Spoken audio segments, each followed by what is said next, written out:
Welcome to the learning lounge. આજનો આપણો topic છે ટાઈમ એન્ડ વર્ક. હવે તમને ટાઈમ એન્ડ વર્ક, પછી time and distance, pipe and system બધા એક જેવા જ સમ આવશે. તો એકાદા બે સૂત્રો છે જે બધામાં કોમન યુઝ થશે, તો એ ગોખી જ લેવાના. So first of all start કરીએ કે if M1 finish W1 work in a D1 days and M2 finish W2 work in D2 days, then relation is. જ્યારે તમને એવું કીધું હોય કે આટલા માણસો આટલા દિવસમાં આટલું કામ કરે છે, સામે આપ્યું હોય કે તો આટલા માણસો આટલા દિવસમાં કેટલું કામ કરશે, એટલે બે મેન આપેલા હોય, બે અલગ અલગ દિવસો આપેલા હોય અને એવું એક વર્ક આપેલો હોય અને એક વર્ક શોધવાનું હોય, તો એના માટે સૂત્ર છે કે M1 D1 double upon W1 is equal two M2 D2 upon W2. M denotes man, D for days અને W for work. અને એવું કીધું છે કે જો તમને ટાઈમ પણ આપેલો હોય તો M1 D1 into T1 upon W1 is equal to M2 D2 T2 upon W2. Now, if A completes work in a X day and B completes same in Y days, A X દિવસમાં જેટલું કામ કરે છે, B same work Y દિવસમાં કરે છે, તો બંને ભેગા થઈને કેટલા દિવસમાં પૂરું કરશે? તો આવું પૂછેલું હોય ત્યારે સિમ્પલ છે કે જો સ્ટેપ વાઇઝ કરવા જાઉં તો 1/x પ્લસ 1/y, પછી નીચે બધું સેમ કરીને કરવાનું.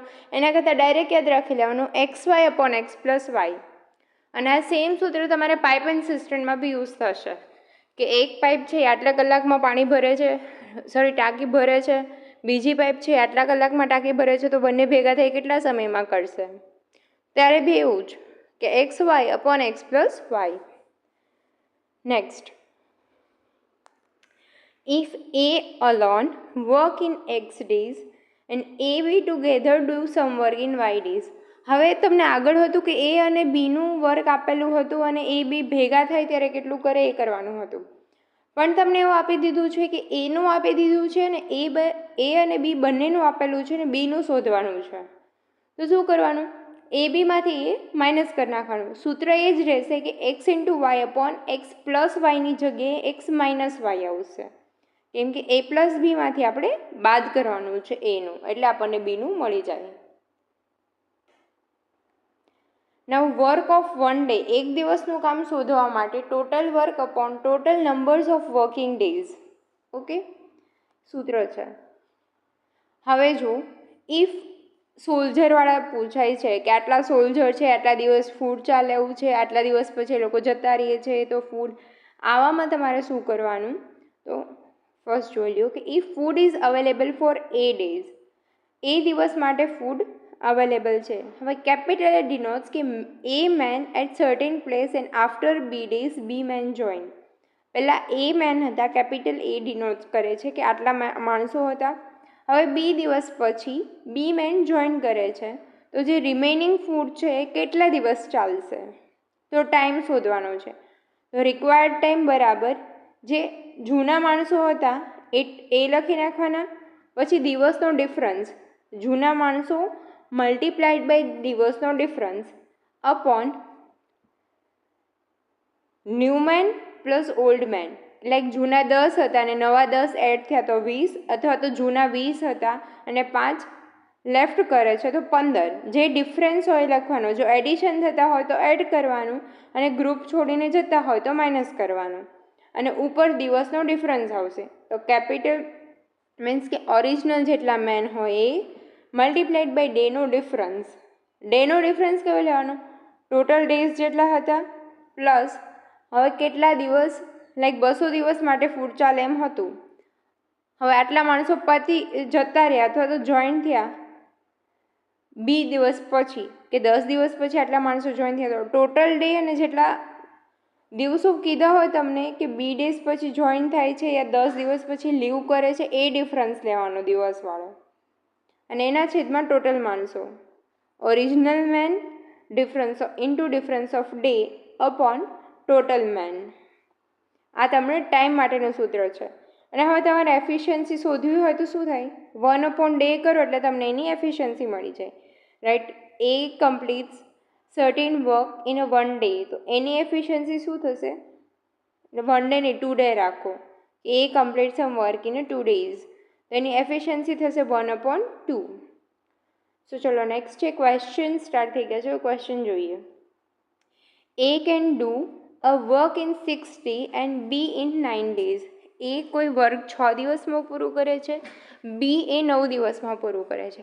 હવે બંને સાથે કામ કરશે તો કેટલા દિવસમાં પૂરું કરશે? સિમ્પલ, 6 × 9/6 + 9. તો જે આન્સર આવે એ તમારો ટાઈમ મળી જશે કે એ અને બી બંને ભેગા થઈને આટલા દિવસમાં કામ પૂરું કરશે. નાવ નેક્સ્ટ કે A and B together complete work in 10 days. A અને બી બંને સાથે મળીને 10 દિવસમાં કામ કરે છે. A alone do it in 30 days. A એકલો 30 દિવસમાં કરે છે, તો બી એકલો ક્યારે કરશે? તો હવે તમને બંનેનું ભેગું આપેલું છે અને બીનું એનું આપેલું છે, તો બી શોધવાનું છે. તો બંનેનું ભેગું, તો આમાં બી એક સૂત્ર પણ માઇનસ થશે નીચે. કેમ કે બંનેનું છે એમાંથી એક શોધવાનું છે. સો 30 × 10/30 - 10. ઓકે, આન્સર આવશે 15 days. હવે નેક્સ્ટ છે A do some work in 12 days, B can do it in 18 days. They work together for 2 days. Then A leaves. એ કોઈ કામ 12 દિવસમાં પૂરું કરે છે, બી એ જ કામ 18 દિવસમાં પૂરું કરે છે. પછી બંને 2 દિવસ સુધી જોડે કામ કરે છે, ત્યારબાદ એ જતો રહે છે. તો how long will be take to finish the remaining work? હવે બાકી રહેલું કાર્ય પૂરું કરતાં બીને કેટલા દિવસ લાગશે? તો પહેલાં બંને જોડે કેટલું કામ કરે છે? તો એ પ્લસ બી વાળું આપણે જે કરવાનું હોય તો એ 12 × 18/12 + 18, બટ મલ્ટીપ્લાય બાય 2 કરવાનું, કેમ કે 2 દિવસ જોડે કામ કરે છે, એટલે આપણને મળશે 10/36. હવે ટોટલ વર્ક 1 છે, એમાંથી એ બંને જોડે રહીને 10/36 એટલું કામ કરી દે છે, તો રિમેનિંગ વર્ક છે 26/36. હવે બી એકલો 1 દિવસમાં 18 વર્ક કરે છે, બીને એક કામ પૂરું કરતાં 18 દિવસ લાગે છે. 26/36 કામ પૂરું કરતાં એને કેટલા દિવસ લાગશે? ત્રિરાશી મૂકી દેવાની, તો આન્સર આવી જશે 13 days. Next, if 3 men or 6 women do work in 16 days. યા તો 3 મેન એટલે કે 3 જણ અથવા તો 6 વુમન 6 લેડીઝ એ કોઈ વર્ક 16 ડેઝમાં પૂરું કરે છે. In how many days 12 men and 8 women do same piece of work? તો 12 મેન અને 8 વુમન સેમ વર્ક કેટલા દિવસમાં કરશે? અહીંયા તમને એક રિલેશન આપી દીધું છે કે 3 men = 6 વુમન, તો 1 man = 2 વુમન થઈ જાય.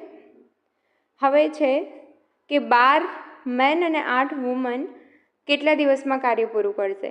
તો 1 મેનની જગ્યાએ 2 વુમન કરી શકીએ આપણે, તો 12 × 2 + 8 એટલે 32 વુમન. તો મૂકી દેવાનું કે 6 વુમન 16 દિવસમાં કામ કરે છે, તો 32 વુમનને કેટલા દિવસ લાગશે એ કામ પૂરું કરતાં? સિમ્પલ ત્રિરાશી જ છે, અહીંયા કીધું જ હતું. અહીંયા ઓર છે એટલે આવું લખી શકો કે 3 men = 6 વુમન, બટ અહીંયા એન્ડ છે તો 12 men + 8 વુમન થશે. Okay, next, A can finish a work in 18 days.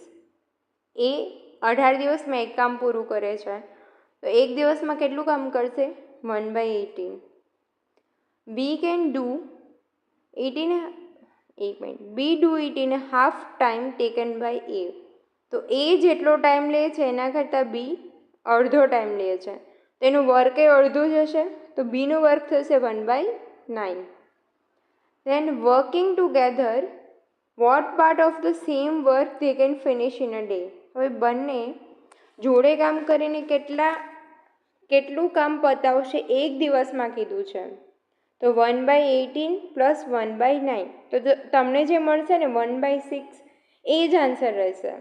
કેમ કે આપણને એવું કીધું છે કે બંને સાથે મળીને then working together what part of the same work they can finish in a day, એક દિવસમાં કેટલું કરી શકે છે, જો ટોટલ વર્ક એ 6 દિવસમાં પૂરું કરે છે તો એક દિવસમાં એ 1/6 કરી શકે છે. Next, to complete a work A takes 50% more time than B. જો બી એ છે એ 50% વધારે ટાઈમ લે છે બી કરતાં. If together they take 18 days to complete work, how much time shall B to do it? જો બંને 18 દિવસમાં જોડે કામ કરી નાખે તો બી એકલાને કેટલા દિવસ લાગે? હવે આપણે ધારી લો કે A takes 50% more than B. A x છે પ્લસ એક્સના 50%. તો 50% છે એને એક્સના 50%ને આપણે લખવું હોય તો આવું લખી શકીએ એક્સ પ્લસ એક્સના 50%. પર્સન્ટેજ રિમૂવ કરાવવા 1/2. હવે આનું સિમ્પ્લિફિકેશન કરો એટલે મળશે 3x/2. તો એ છે બી એક્સ દિવસમાં કામ કરે તો એ 3x/2 ડેઝમાં કામ કરે છે. હવે બંને સાથે મળીને 18 દિવસમાં કામ કરે છે તો એ એક દિવસમાં 1/x કામ કરશે, બી 2/3x કામ કરશે એન્ડ ટોટલ થશે 1/18. અહીંયાથી તમને એક્સ મળી જશે 30 ડેઝ. આપણે એક્સ જ ધારેલા હતા કે બી કેટલા દિવસમાં કામ કરી શકે, તો બી એકલો 30 દિવસમાં કામ પૂરું કરી શકે. Next, if 72 men can build a wall of 280 meter length in 21 days. તો અહીંયા જુઓ 72 men build 280 meter length in 21 days. આ એમનું વર્ક છે. This is M, this is W અને this is days. How many men could take 18 days? તો આ D1 આ D2. To build similar type of wall of length 100 meter. Work 2 આપી દીધું છે તો શું થશે? W1 upon M1 into D1 is equal to W2 upon M2 into D2. બસ બધી રકમ મૂકી દેવાની, જે તમને ક્વેશ્ચનમાં આપેલા છે એ બધું મૂકી દેવાનું. અહીંયા આવશે એક્સ ધારી લેવાનું, અહીંયા તો M2 રહેવા તો બી ચાલે. બસ એક્સ એટલે નંબર ઓફ મેન આપણે મળી ગયા 30. Now next question. A daily wage laborer was engaged for certain number of days for 5,715. એક ડેલી વેજ કામ મીન્સ કે રોજબરોજનો કામ કરવાવાળો છે એને અમુક દિવસના 5,750 રૂપિયા મળે છે. But been absent on some of those day, પણ ક્યારેક એ રજા ઉપર હોય છે તો હી વોઝ પેડ ઓનલી 5,000. તો એને ખાલી 5,000 રૂપિયા જ મળે છે. તો what is his maximum possible daily veg? તો એને દરરોજનું કેટલું કમાતો હશે? સો આપણને મેક્સિમમ પૂછ્યું છે ફાઇન્ડ કરવાનું. તો અહીંયા આપણે HCF લેવાનું રહીએ. આપણને આખા મહિના HCF ને LCM આપણે ક્યારે યુઝ કરતા? HCF પ્રોબેબલી આપણે ત્યારે યુઝ કરતા કે જ્યારે કોઈ એક મોટી વસ્તુ આપેલી છે ને એમાંથી નાનું લેવાનું છે. લાઈક આખા રૂમનો એરિયા આપેલો હોય ને, તમારે નાની નાની ટાઇલ્સ ફિટ કરવાની છે, એવું પૂછે કે કેટલી ટાઇલ્સ ફિટ કરવાની છે, ત્યારે આપણે HCF લેતા હતા, રાઈટ? તો સેમ હિયર કે તમને આખા મહિનાનો વેજ આપી દીધો છે, પર ડેનું વેજ ગોતવાનું છે. સો અહીંયા આપણે HCF લેવાનું, તો 5,750 અને 5,000 આનો HCF લઈ લો એટલે તમને HCF મળશે 250. તો બસ આ 250ની ડેઇલી વેજ થઈ ગઈ. Next, A canteen required 56 kilogram of rice for 7 days. એક કેન્ટીનમાં 7 દિવસ માટે 56 કિલો ચોખાની જરૂર છે. So the quantity of rice required for a month of April and May. So April અને મે માટે કેટલી જરૂર પડે? સો એપ્રિલના 30 દિવસ ને મેના 31 દિવસ, 61 દિવસ. 7 દિવસ માટે 56 કિલો છે તો 61 દિવસ માટે કેટલા? સિમ્પલ ત્રિરાશી મૂકવાની હતી. Your answer will be 488 kilogram. હવે નેક્સ્ટ, જે બહુ બધું પૂછાતો હોય ને આપણને આવડતો નથી હોતો, રાઈટ? કે a camp of soldier has a food for 200 days. Camp of soldier છે, એક સોલ્જરનું કેમ્પ છે જ્યાં 200 દિવસ ચાલે એટલું ફૂડ છે. આફ્ટર 20 days 100 મોર સોલ્જર જોઈન કેમ્પ્સ. 20 દિવસ પછી નવા સોલ્જર જોઈન કરે છે. કેટલા? તો 100 સોલ્જર. નાવ ફૂડ નાવ લાસ્ટ ફોર 80 ડેઝ. હવે ફૂડ 80 દિવસ સુધી જ ચાલશે.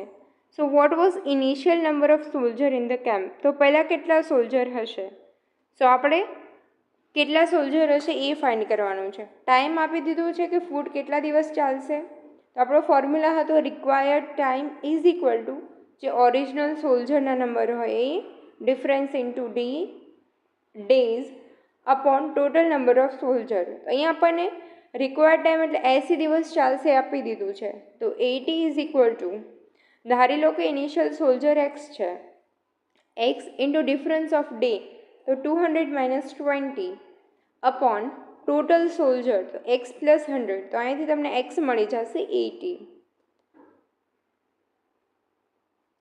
નાવ સી બીજી એક રીત છે કે લેટ સોલ્જર બરાબર એક્સ. સોલ્જરને એક્સ ધારી દો અને 200 દિવસ ખાવાનું છે. સોરી 200 ટોટલ કેટલા છે કે camp of soldier as food for 200 દિવસ માટે ખાવાનું છે.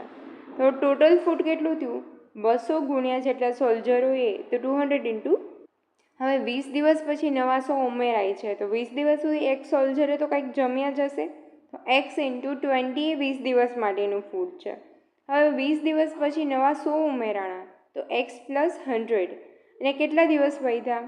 તો રેસ્ટ ઓફ ફૂડ છે 80 દિવસ ચાલે છે તો 80 ઇન્ટુ એક્સ પ્લસ 100. તો ટોટલ ફૂડ શું હતું? 200 into x is equal to જે 20 દિવસ ખાધું હોય તો 20 into x plus 80 into x plus 100. આનું સિમ્પ્લિફિકેશન આપો એટલે બી તમને એક્સ બરાબર 80 એટલે ઇનિશિયલ સોલ્જર મળી જાય. સો બસ આટલું જ હતું આપણા ટાઈમ એન્ડ વર્કમાં. So thank you guys. જો તમને અમારો વિડીયો ગમ્યો હોય તો પ્લીઝ લાઇક શેર અને અમારી ચેનલને સબસ્ક્રાઈબ કરી દેજો. એન્ડ કોઈ બી ડાઉટ હોય તો તમે કમેન્ટ સેક્શનમાં ક્વેશ્ચન કરી શકો છો અને અમારી ટેલિગ્રામ જોઈન કરી શકો છો. અને આના માટેની પ્રેક્ટિસ ક્વેશ્ચન્સ બધા તમને ટેલિગ્રામમાં મળી જશે. Okay, thank you.